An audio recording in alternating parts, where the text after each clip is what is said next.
Hello everyone, my name is Philip Davidson with MarineMax of Orlando. I'd like to take a few minutes to introduce you to a unique boat. In fact, it's so unique it's a one of a kind. It's the SPX 21 Ultimate Edition. What makes this boat the Ultimate Edition? Let me show you. First and foremost, these graphics. Metallic, color fade graphics, so it changes with the sunlight. Also, we've got the tinted windshield. Definitely looks good. And on the trailer, as part of the package, custom rims.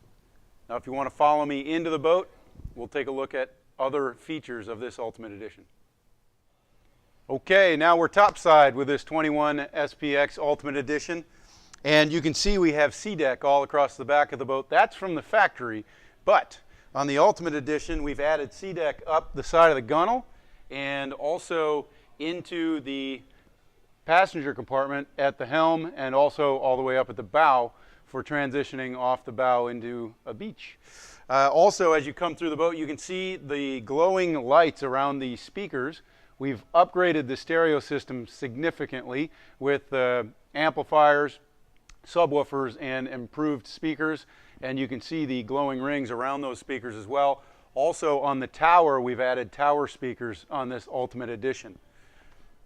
So another angle to see all the lights in the boat. Also at the helm, you have a SIMRAD built into the dash panel. All of your engine controls, all of your navigation needs right there at your helm in one place. Also, all your stereo controls are right here at the helm. Come on in and see this Ultimate Edition for yourselves, or check out one of the other many boats that we have in stock here at MarineMax of Orlando. Thank you.